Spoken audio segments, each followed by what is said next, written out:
All right, thank you so much, Dr. Paul. It's an honor to have you. And I'm Jeff, and then to my right over here in the studio is Luke. Hello, Dr. Paul. Thanks for being on. Hello. And then to my left is Joy. Hello. Hi. Welcome, sir, to Apologia TV. It is an honor and a privilege to have you on today. Thank you, sir. Thank you, and it's good to be with you. Yeah, so Apologia TV, we love to engage the culture. We love the ideas of liberty. And you, sir, are the champion of the liberty movement.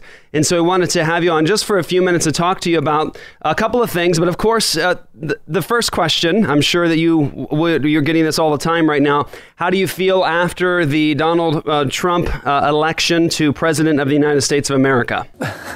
Not especially bad, not especially good. I don't see the new administration solving our problems, but I wouldn't have thought if the other one had won that I'd feel any better. Right. So I think the problems are much bigger than the individual. We have problems today which are economic and moral and foreign policy-wise that have been in the system for a lot of years, maybe even 100 years that our country has changed.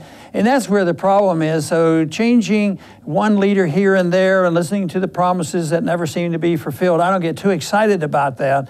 But certainly we have to do something, because I think what we're witnessing today is coming to an end. The economic system cannot be maintained. You can't keep spending money like this and running up debt. You can't keep running the world. We're in 130 countries with troops all around and threatening people. We have a financial monetary system. It's not workable. You can't just say, well, you can spend whatever you want and just print the money if you need it. These all will come to an end, and I think that's why it's so difficult for the politicians to sort it out, because they deal in personalities and they tinker around the edges, and they don't deal with the structural problems that we have, and they're much greater than what they deal with. Well, that's the thing that's just so strange about you, Dr. Paul, is that you actually seem to be dabbling in a bit of sanity.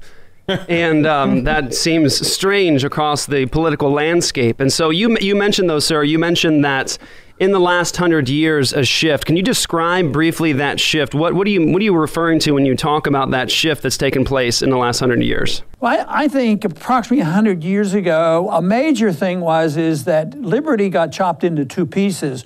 One was economic liberty and one was personal liberty. So one side says, yes, we'll give you personal liberty. You can do what you want with your own life and your own religion, but you can't do what you want with your economic policies, and we'll tell you how to spend your money and how much you should get paid.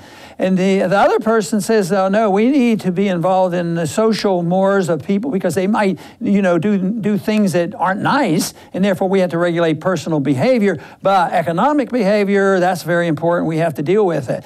And they separated the two, and I think it's all one thing. Liberty is liberty. And of course, we look at it that you have to have some rules. Matter of fact, the rules are rather strict in a free society. Is you can do what you want, but you can't hurt anybody. You can't lie, cheat, or steal. Right. And those are pretty strict rules that have been around a long time, and they don't deal with that. And I think 100 years ago, we separated the two, and that's when our policies changed. We had income tax and Federal Reserve, deficit financing, intervention overseas, and endless wars. So our policies have changed, and now we're a bankrupt nation, I think, both morally and financially. Yes.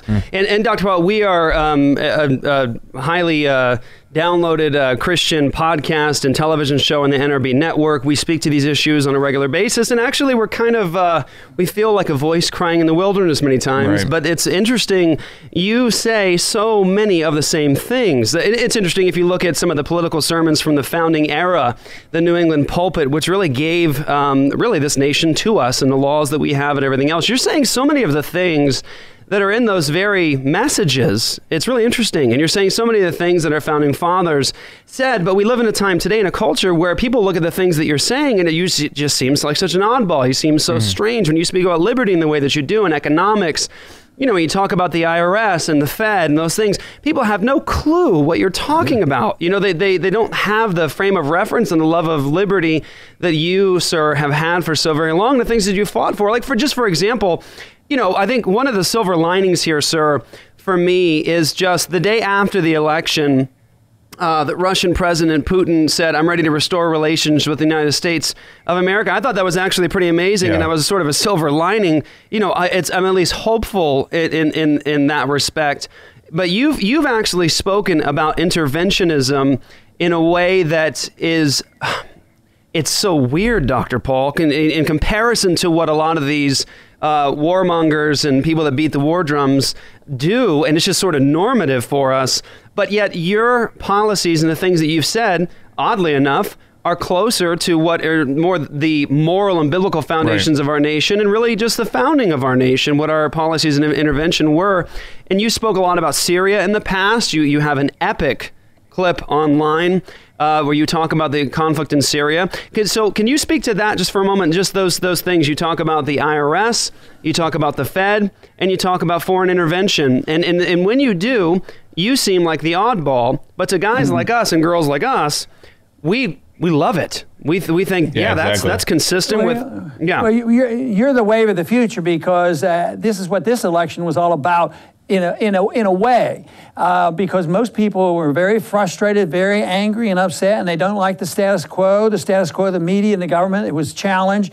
But the big problem we have now is, what are we going to replace it with? Yeah. And I'm optimistic about it. I talk to a lot of young people, and as bad as it may seem that I'm the oddball, I think less so than it used to be. For instance, if you believe in liberty and freedom of choice in your religion and personal behavior, you actually believe you can put in your own body what you want. If you can put into your own soul and your own mind at free choice, you ought to be able to put into your body, which means that we take a different approach on the drug war. Yes. And that people are shifting. Even this recent election showing that people are saying, yeah, maybe that does make sense. I think people now, compared to 10 years ago, they know something about the Federal Reserve. You weren't even allowed to talk about it. And we've had several votes now in the House, and Rand actually got one in the Senate, and at least we're getting to that point. So I think that the people, when they hear the message, they understand it, they're frightened about it, but our big obstacle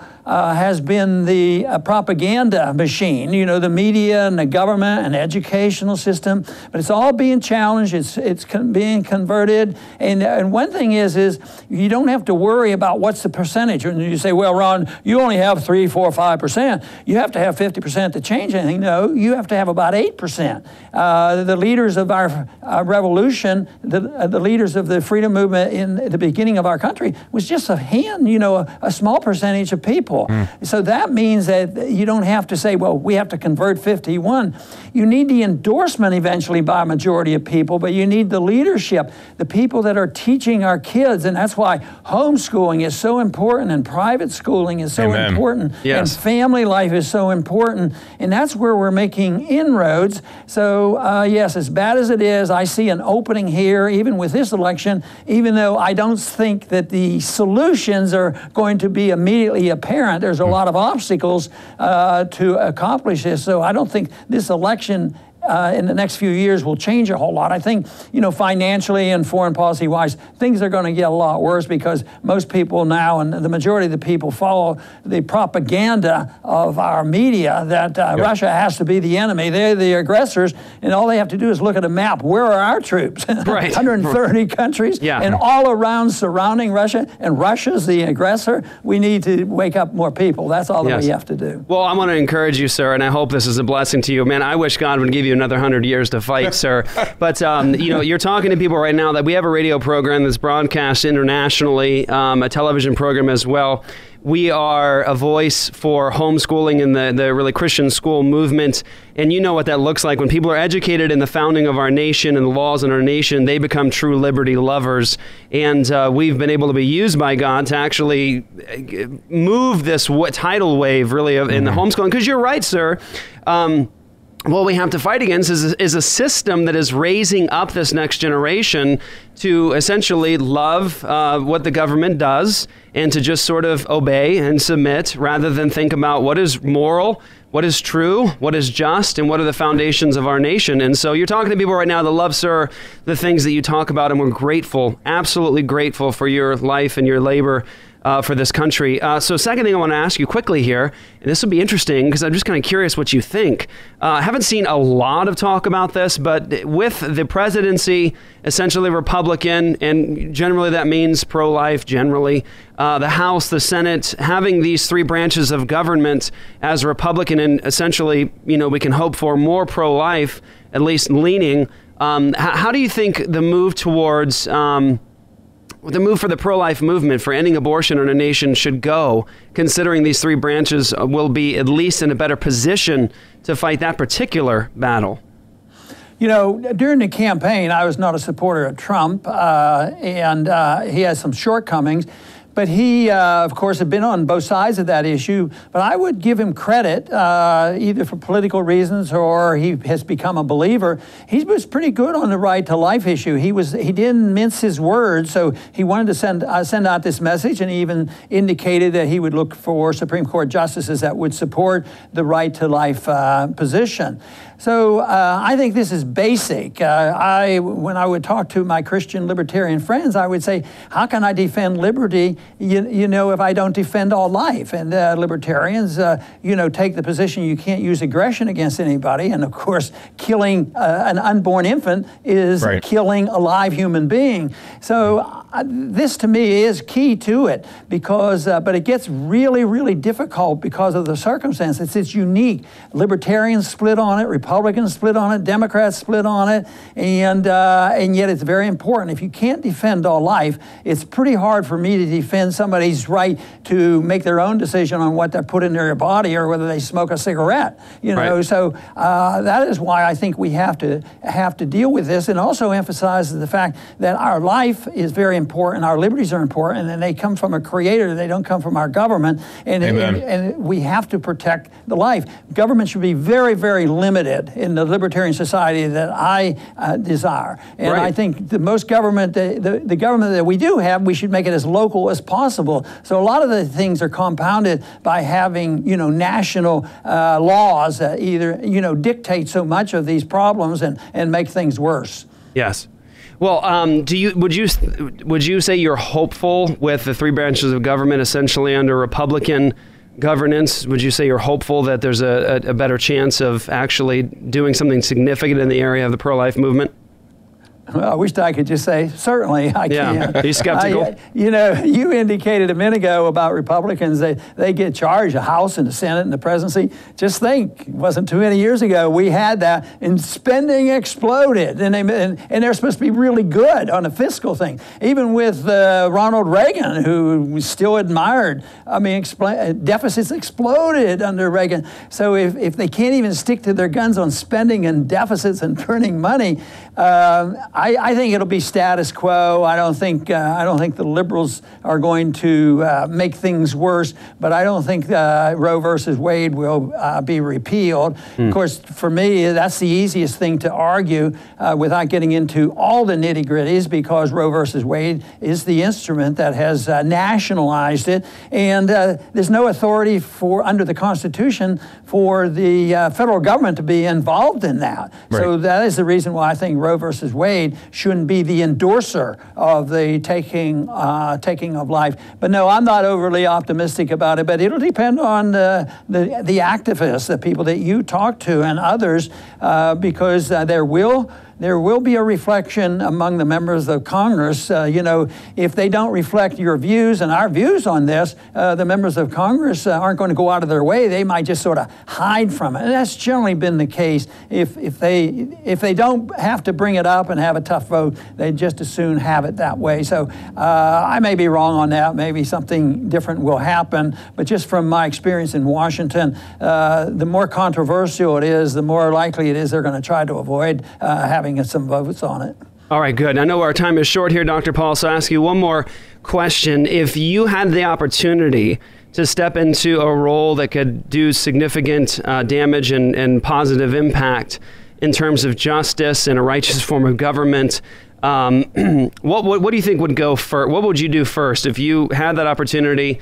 What should go first to start establishing a more just society and liberty-loving society? What do you think you would go after first? Well, for me, it's bold. It's rejecting the notion and endorsing authoritarianism in the government, because that means the role of government is different than it should be. The role of government should be to protect liberty, not to use force. Most people, and I'm sure a lot in your crowd would know about the law, Bastiat's law, that governments can't do anything that you and I can't do, and most people accept this this notion that we're not allowed to lie, cheat, steal, or kill. Those are ancient traditions. But here we have a president that just had kill lists that goes out and kills. We start wars. We're the aggressors. Everything the government does is the use of aggression. You know, the Federal Reserve is aggression. They steal the value of your money. The income tax is aggression. If you don't pay your taxes, you go to prison. And the 130,000 federal agents now carry guns, and they shouldn't be doing any of that. They should not be able to initiate aggression.